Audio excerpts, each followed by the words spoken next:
Chez Gestion Balado Studio, nous créons, enregistrons, diffusons et gérons votre balado. Tout ça sous un même toit. Que vous soyez une entreprise, une institution ou un organisme, faites de votre communication une expérience unique et captivante. Ensemble, réalisons votre podcast.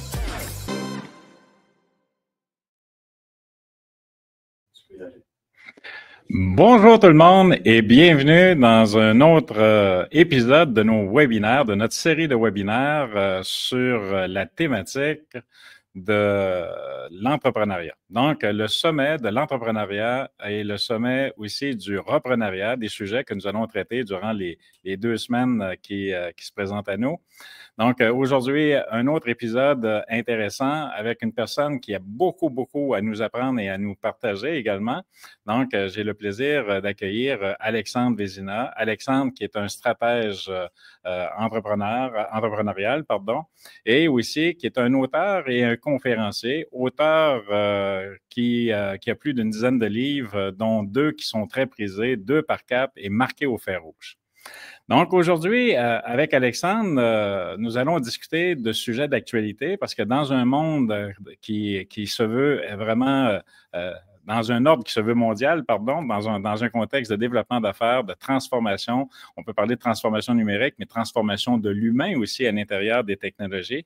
Et il y a beaucoup d'incertitudes qui se présentent à nous, des incertitudes économiques. On n'a qu'à penser aux dernières élections américaines, celles qui ont eu lieu en Europe aussi. Donc, tout ça vient chambarder le contexte mondial que nous connaissions auparavant et qui est en train de prendre de nouvelles formes. Donc, qu'est-ce qui nous attend? Est-ce qu'il y a des potentialités de crise économique? Est-ce qu'il y a aussi les tensions géopolitiques qui vont venir nous affecter d'une façon ou d'une autre avec de nouvelles façons de faire, de nouvelles gouvernances au niveau des gouvernements mondiaux? Donc, le marché est en mutation et aujourd'hui, Alexandre est avec nous pour nous dévoiler des stratégies, des pensées, des réflexions, comment se positionner dans ce marché-là qui est en constante évolution, constant changement. Avant de passer la parole à Alexandre, je tiens à remercier vraiment Bronco Marketing et GB Studio, les 2 partenaires qui sont d'actualité à l'intérieur de la diffusion de ce sommet et qui sont très chers à mes yeux et certainement très chers à vos yeux aussi avec la diffusion et les rediffusions qui vont être disponibles. Donc, sans plus tarder, la parole est à toi, Alexandre.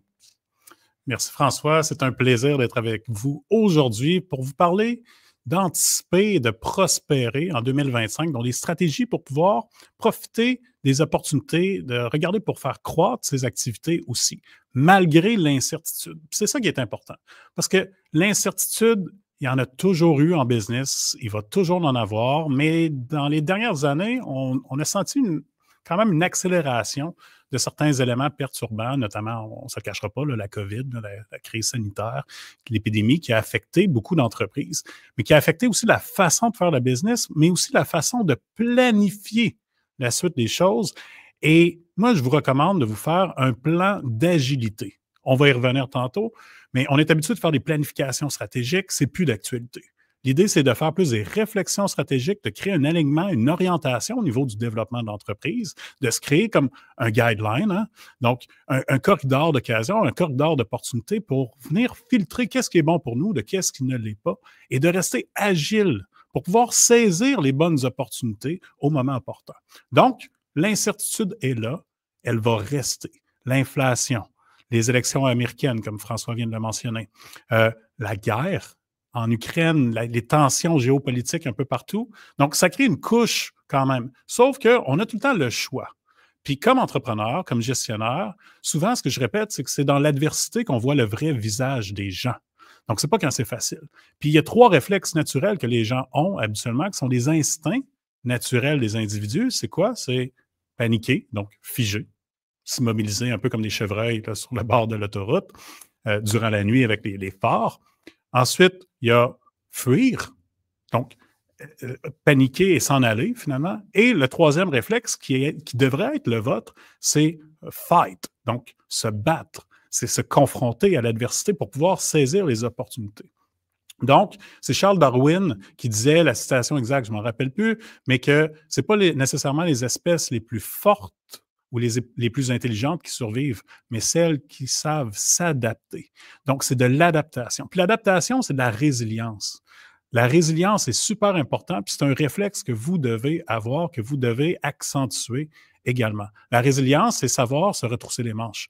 Quand on fait face à de l'adversité, on est confronté à des choix difficiles, bien, on continue à se battre. Mais pas de répéter constamment les mêmes erreurs. On prend des chemins, des orientations différentes. Donc, je veux vous parler de ces éléments-là. Quand on navigue dans des turbulences, dans une tempête potentielle, bien, il faut se préparer. Il faut se préparer, avoir le bon navire, avoir le bon équipage aussi.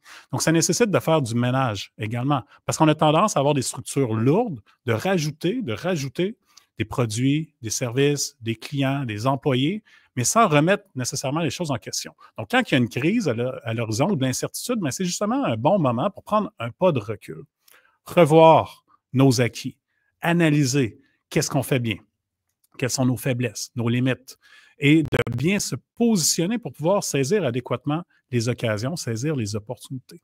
Donc, il y a des éléments, des prémices pour bien se préparer. Oui, vous pouvez faire un plan de contingence qui va être d'identifier tous les risques et si jamais il y a des situations catastrophiques qui arrivent, qu'est-ce que vous allez faire? Plan A, B, C. Donc, pour mettre en application, pour atténuer les effets négatifs. C'est important. Toutes les entreprises devraient en avoir. On en a parlé beaucoup pendant la COVID parce qu'il y a plein d'entreprises qui n'en avaient pas ou des petites entreprises qui n'en avaient pas. C'est normal. Mais là, on a vécu certaines choses, donc ce serait nécessaire d'avoir quand même une meilleure gestion des risques auxquels on peut être confronté. Donc, l'idée, c'est de prévenir au lieu de guérir également. Donc, on se met dans une meilleure posture. Question de se mettre dans une bonne posture aussi. Il y a 3 éléments que je veux vous partager d'entrée de jeu. 1, le cash flow, les liquidités. Donc, on doit se doter de marge de manœuvre financière pour pouvoir passer à travers des tempêtes, pour avoir la possibilité de prendre un pas de recul, de mieux évaluer comment répondre à certaines menaces auxquelles on est confronté, ou des fois une perte de plusieurs clients en même temps, ou le marché qui change. Donc, avoir les moyens de nos ambitions, les moyens pour pouvoir se repositionner également. Donc, ça prend des bases financières qui sont solides. Donc, au niveau de la liquidité, comme je disais, le cash flow. Au niveau de la diversification des sources de revenus, il faut regarder ces éléments-là. Donc, des fois, on est habitué de faire la business d'une certaine façon, donc d'évaluer d'autres modèles d'affaires, des sources de revenus qui sont différents. Des fois, avec des nouveaux produits, des nouveaux services, mais d'évaluer, d'explorer ces éléments-là, c'est super important. La gestion des coûts. Donc, on a une business. Des fois, on a des dépenses qui s'accumulent avec le temps. On investit dans une application, dans une autre. On a des sous-traitants dans un domaine, etc., sans remettre en question. Donc, c'est une belle occasion présentement de remettre en question et de faire une analyse serrée de nos dépenses. Réévaluer, est-ce que c'est une dépense essentielle au développement, au futur de l'entreprise ou donc, est-ce que c'est réellement un investissement ou c'est une dépense pure et dure qu'on a peut-être oublié de rationaliser? Il y a du ménage qui doit se faire présentement pour pouvoir se mettre en bonne posture, excusez-moi. Donc, et le 3e élément à ce niveau-là, ça se trouve à être avoir une équipe solide. C'est la base, c'est les gens.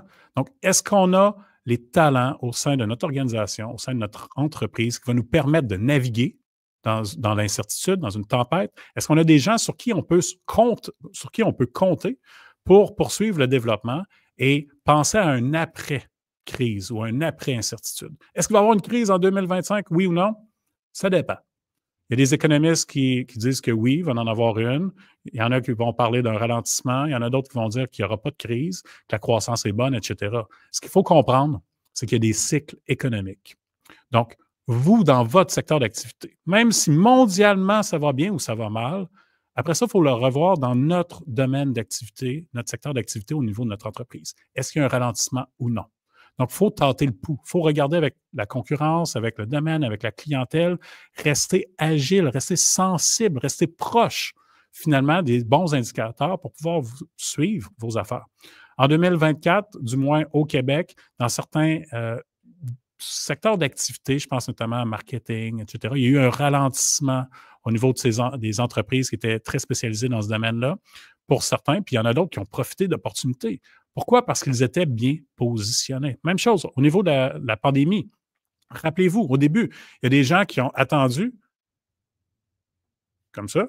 Puis il y a d'autres personnes, qu'est-ce qu'ils ont fait? Ils ont été proactifs dans leur démarche, ils ont pu se virer de bord rapidement. Donc, la résilience est embarquée très rapidement dans leur façon de faire. Diversification des revenus, des produits, des services, de la clientèle. On crée un alignement, on fait du ménage pour mieux réévaluer notre avenir puis l'avenir de l'entreprise.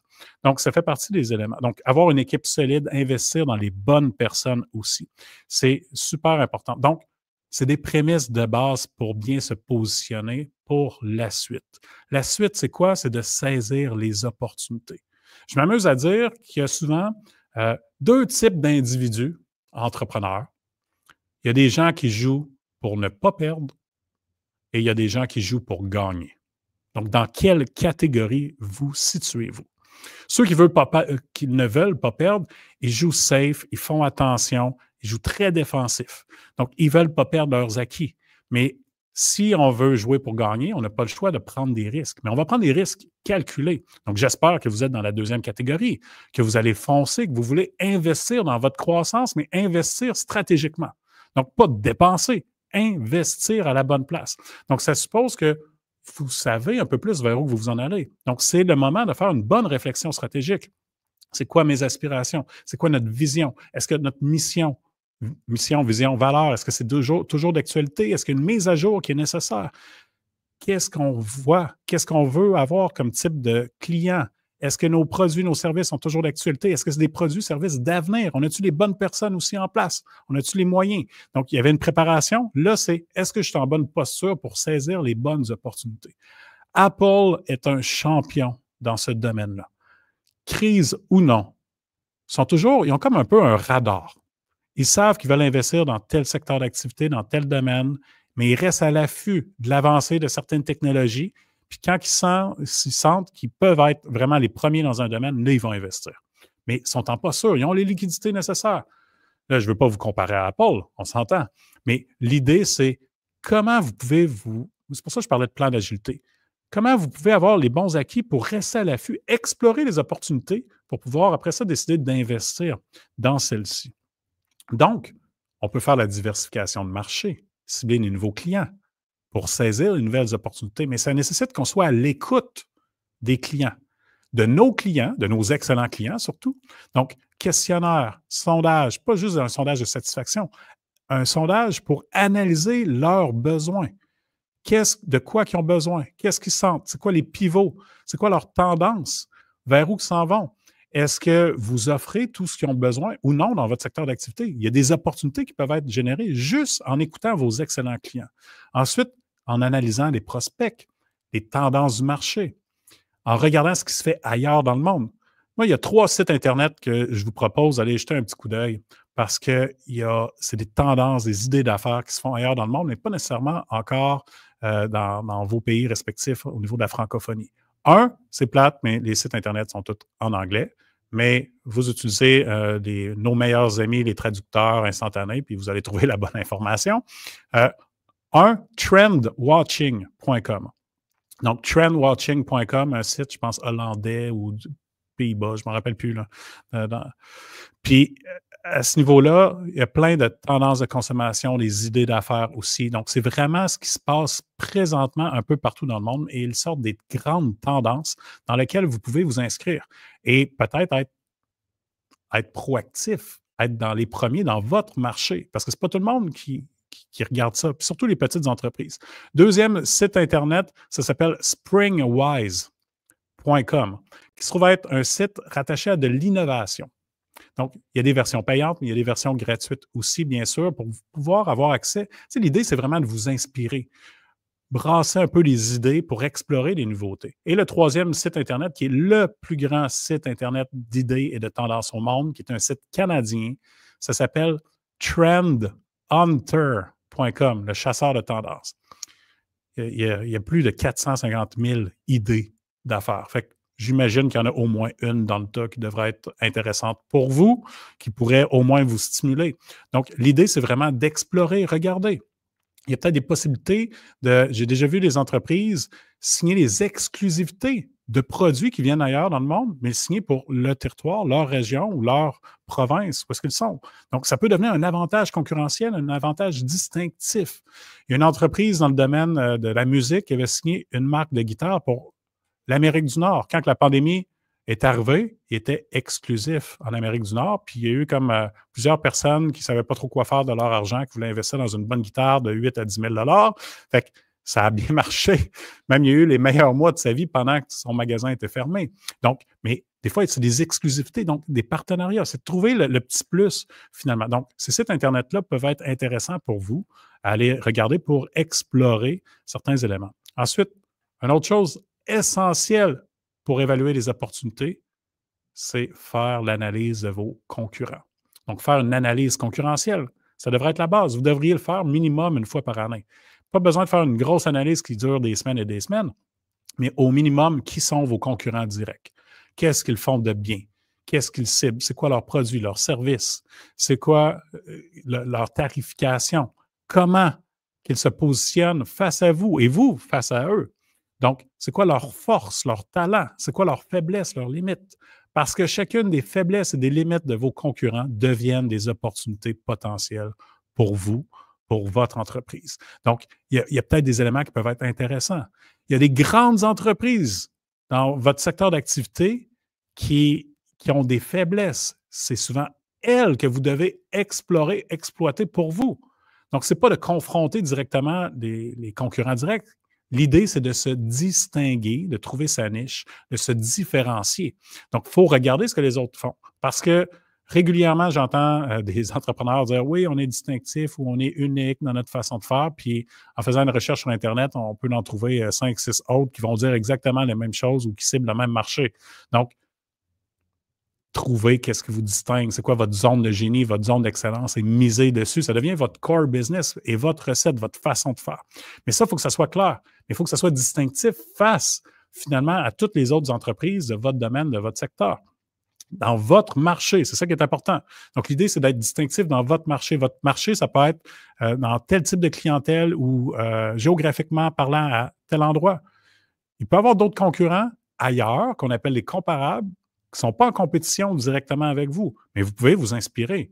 Ne copiez jamais les autres. Copier, c'est une stratégie de lâche. Donc, mais inspirez-vous pour vous distinguer puis faire les choses autrement, donc vous améliorer constamment. Il y a des opportunités à saisir. Donc, écoutez vos consommateurs, vos clients, les tendances du marché, explorez les tendances du marché et analysez vos concurrents pour pouvoir trouver des opportunités diverses. Et le troisième point pour évaluer des opportunités, saisir des occasions, c'est la suivante. Analyser pour faire des partenariats stratégiques. Donc, l'idée, c'est de créer des synergies. Un partenariat, ce n'est pas une addition, c'est une multiplication. C'est vraiment comme ça qu'on doit le voir. Mais il faut trouver les bons partenaires, dépendamment de quels sont vos objectifs de croissance. C'est-tu pour diversifier votre marché? Est-ce que c'est pour atteindre un nouveau type de clientèle qui ne vienne pas encore chez vous, mais que le partenaire, finalement, offre à une clientèle similaire des produits complémentaires? Ça peut devenir intéressant. Ça peut même devenir des opportunités d'investissement pour votre entreprise. Parce que quand on parle de stratégie de croissance, il y a une stratégie que j'adore utiliser qui se trouve être la stratégie des triple B. C'est en anglais. B pour build, donc construire. Le deuxième B pour borrow, donc emprunter. Et le troisième B pour buy, acheter. Donc, souvent, on peut résumer une décision, la majorité des décisions stratégiques de développement d'une entreprise à ces 3 B-là. Donc, vous cherchez à construire une nouvelle clientèle ou à développer un nouveau produit, un nouveau service, mais le premier, vous pouvez le construire, le bâtir à l'interne à même vos ressources. 2, borrow, emprunter. Donc, ça peut être par location, partenariat, échange, etc., licence. Et le troisième, buy, bien, vous pouvez acheter soit un produit, un service, une clientèle ou une entreprise qui est complémentaire, etc., mais qui offre ça. Même chose, vous avez besoin de nouveaux employés, bien, vous pouvez recruter à l'interne, vous pouvez utiliser de la sous-traitance ou en 3, acheter une entreprise ou qui ont le type de clientèle que vous souhaitez avoir. Donc, on peut résumer la majorité des décisions stratégiques à ces 3 éléments-là. Donc, vous allez pouvoir explorer, mais une fois que vous avez choisi lequel, là, ça ouvre des opportunités aussi à ce niveau-là. Donc, il faut rester à l'écoute, il faut regarder ça. Donc, je pense que ça peut être intéressant pour vous à ce niveau-là. Ensuite, vous devez aussi vous préparer à l'après-crise. Donc, l'idée, c'est de vous positionner pour saisir les opportunités, créer un momentum pour pouvoir ensuite profiter d'un élan. Parce que quand les gens sont... Le réflexe des gens, souvent des entrepreneurs, quand il y a une crise ou qu'il y a des difficultés, bien, ils se protègent. Je l'ai dit tantôt, c'est comme ces filles, j'y panique. Donc, ils se protègent, ils deviennent en mode protection. L'idée, c'est vous, si vous êtes dans un mode investissement, bien, déjà là, vous créez le momentum, puis quand que la crise se finit, puis qu'il y a un élan, un air d'aller, bien, vous êtes déjà en avance. L'idée, c'est que vous ayez toujours 2 coups d'avance. Être en avance, c'est toujours plus facile que faire du rattrapage. Donc, c'est un peu la philosophie aussi au niveau de la business. Organisez-vous pour être proactif, pour être dans les premiers, faire les choses adéquatement. Donc, de ne pas attendre que les choses arrivent, de ne pas attendre que les choses se placent. Donc, il y a des choses que vous ne pouvez pas contrôler, mais il y en a que vous pouvez contrôler. Donc, vous devez vous organiser pour rester focus sur qu'est-ce que vous contrôlez au niveau de votre développement. Puis souvent, bien, c'est vos décisions directes. Tout ce qui touche l'environnement de votre entreprise, supposons les taux d'intérêt, les politiques monétaires ou les politiques étrangères ou comme un Donald Trump, bien, vous ne pouvez pas contrôler ce qui se passe ni ce qu'il va faire. Mais vous pouvez contrôler votre façon de réagir, de vous positionner. Donc, la proactivité, c'est de ne pas attendre. C'est de caller les shots, en bon français. Donc, c'est d'être en avant, c'est de provoquer en fonction de vos objectifs, en fonction de vers où vous vous en allez. Mais ça suppose que vous devez avoir fait cette réflexion-là. Ça doit être clair, on en a parlé tantôt. Donc, si c'est clair, vous allez bien vous positionner. Vous allez pouvoir faire les choses adéquatement, prendre les bonnes décisions, poser les bons gestes pour vous permettre de progresser au rythme que vous souhaitez. Des embûches, il va toujours en avoir. Moi, j'appelle ça des coups de 2 par 4. Là. Donc, un coup de 2 par 4, ça fait mal. Puis, on va toujours en avoir en business. L'idée, c'est de pouvoir éviter de reproduire les mêmes. Donc, si on recule il y a 4 ans, 4 ans et demi, bien, l'idée, c'était qu'avec la pandémie, ça a shaké plusieurs personnes. Ils ont créé comme des nouveaux réflexes pendant une certaine période de temps, mais sont retournés dans une zone de confort. Ce que je veux, là, pour vous, c'est de vous brasser un peu.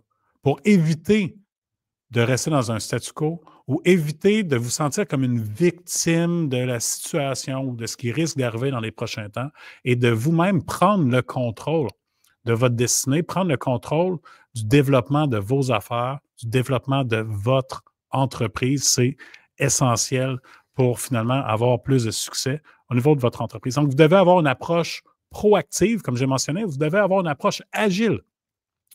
Donc, embarquez-vous pas dans un bail pour les 20 prochaines années si vous ne savez même pas si c'est le bon modèle d'affaires pour vous. Donc, il faut réévaluer les modèles d'affaires.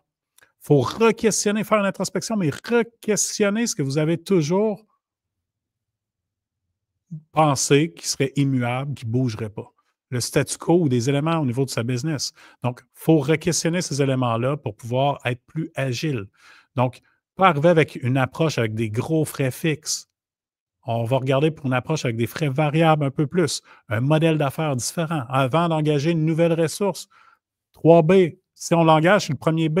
Mais y a-t-il une façon sous-traitance, partenaire externe, travailleur autonome, etc., pour arriver à la même qualité? Ou acheter une entreprise qui c'est son core business. Donc, il faut revenir tout le temps à ces éléments-là, puis à l'essentiel également au niveau de la croissance. Et il y a un autre point essentiel à considérer, puis je sais qu'il va y avoir une intervention là-dessus aussi, au niveau de la technologie, au niveau de l'intelligence artificielle. Ça va vite, mais il faut se mettre dans la bonne position pour pouvoir profiter adéquatement de ces technologies-là, de pouvoir les intégrer adéquatement parce que ça va faire des grands changements, des changements profonds. Moi, j'appelle ça des mutations dans vos façons de faire, au niveau du développement de votre entreprise, qui risquent de simplifier aussi vos processus, de faire beaucoup plus avec autant ou avec moins. Mais ça nécessite de faire un ménage en profondeur sur votre façon de faire les choses parce que ça va générer des opportunités incroyables. Déjà là, il y a des gains incroyables à faire, mais il va en avoir encore plus dans les prochains temps. Je suis en train de tester moi-même quelques technologies et il y en a qui peuvent devenir des game changers, mais que la majorité des gens, si vous êtes trop pris dans les opérations ou dans un mode plus de survie avec votre entreprise, bien, vous n'avez pas la liberté mentale pour pouvoir prendre le temps d'analyser ces éléments-là. Donc, ce qui est important, c'est de sortir de ce mode-là pour pouvoir être amené à réfléchir sur les technologies, réfléchir sur les bons processus, le bon modèle d'affaires pour vous, pour pouvoir prospérer, anticiper, mais surtout prospérer au niveau de la prochaine année et des futures années à venir. Donc, c'est une question de pérennité au niveau de l'entreprise, puis il faut toujours savoir s'adapter, s'ajuster aux différents changements. Donc, en résumé, résilience, agilité, bien se positionner, avoir la marge de manœuvre pour pouvoir continuer à progresser, avoir les bonnes ressources, les bonnes personnes et de découvrir les bonnes opportunités à saisir pour vous, pour votre entreprise. C'est essentiel. Je ne sais pas s'il y avait des questions ou des commentaires. Merci. Il y en a qui ont mis les liens. Effectivement, il y a Springwise, Trend Hunter. J'ai parlé aussi de trendwatching.com. Qui peut être aussi super intéressant au niveau de votre développement pour explorer justement des possibilités. Donc, je suis sûr qu'il y a certains éléments là-dedans qui peuvent être intéressants. Vous avez sûrement d'autres questions ou d'autres commentaires. Ça peut être intéressant. Sinon, on a décidé de faire un petit concours. Hein? Fait que j'ai décidé de faire, François le mentionnait tantôt, j'ai écrit plusieurs livres. Mon dernier livre qui s'appelle 2 par 4, Comment bien réussir en affaires, je vais en faire tirer 10 copies que je vais envoyer directement par la poste. Donc, ce n'est pas digital, c'est un vrai livre, OK, que je vais envoyer par la poste aux gens qui vont avoir gagné. Le tirage va se faire parmi les différents participants à partir du 25 novembre de mémoire. Donc, ça risque d'être intéressant. Puis, je suis sûr qu'il y a au moins une chose dans le livre que vous allez apprécier. Et surtout, j'espère que dans ce que je vous ai livré, ce que je vous ai partagé aujourd'hui, il y a au moins une chose qui va vous permettre d'être beaucoup plus outillé ou plus proactif pour votre prochaine année. Ça a été un plaisir d'être avec vous. Merci beaucoup, Alexandre. Donc, il y a plusieurs éléments. J'ai pris des notes de ta conférence, mais ce qui retient toujours mon attention dans mes rencontres avec toi, c'est ton langage, ta franchise, la droiture. Donc, vraiment une posture de stratège pour guider les gens puis les amener à bon port, puis se dire vraiment les vraies choses. Donc, d'autres éléments que j'ai retenus, le plan d'agilité, je pense que c'est dans un monde qui est en plein bouleversement comme on vit actuellement, l'agilité, c'est un must. La posture humaine aussi, parce qu'on reste malgré tout avec les technologies, le changement des humains à l'intérieur des entreprises et les entreprises vont prendre la direction qu'on va leur donner. Ta citation de Darwin, je l'adore. Ça fait un bout de temps que je l'utilise, mais c'est effectivement le cas. L'adaptabilité. Donc, de s'adapter au changement. Puis le changement est la seule routine qu'on puisse connaître actuellement dans notre monde. Donc, le cash flow, bien gérer ses finances, d'avoir une équipe solide. Je reviens à un livre de Jim Collins, de la performance à l'excellence. Et Collins dit qu'un des premiers items, un des premiers points à considérer à l'intérieur d'une entreprise à succès, c'est le qui avant le quoi et le comment. Donc, avec qui on s'associe. Puis, tu as parlé de partenariat aussi. Donc, je pense que ça fait boule de neige. Saisir les opportunités. J'ai beaucoup aimé aussi ton approche. Tu sais, on peut être là pour gagner, puis on peut être là aussi pour ne pas perdre. Donc, c'est une posture qui est complètement différente. J'adore. L'analyse aussi de nos concurrents. Donc, se poser des questions sur soi-même, se poser des questions sur les concurrents aussi, afin de saisir les opportunités qui se présentent à nous. Et bien entendu, il y en a une que j'aime beaucoup. Tu parlais d'inspiration. Donc, moi, je dis souvent, il vaut mieux être inspiré qu'aspirer. Donc, inspirons-nous. Puis, c'est une très bonne conférence aujourd'hui, Alexandre, pour être inspiré. Donc, je vous ramène sur le thème de la conférence aujourd'hui. Donc, anticiper et prospérer en 2025, stratégie pour croître dans l'incertitude économique. Un grand merci encore une fois à notre invité Alexandre Vézina. C'est avec plaisir qu'on va faire le tirage après le sommet dans la semaine du 25 novembre. Puis encore une fois, un immense merci à Bronco Marketing, un immense merci à GB Studio et un merci surdimensionné pour vous tous et vous toutes qui assistez, participez, commentez pour les webinaires, les conférenciers. Et vous avez accès sur la page web aux rediffusions de toutes les activités qui vont avoir lieu pendant ces 14 jours. Donc, encore une fois, merci à tous. Merci Alexandre et à très bientôt. Donc, demain pour une autre édition de cette série de webinaires. Au revoir.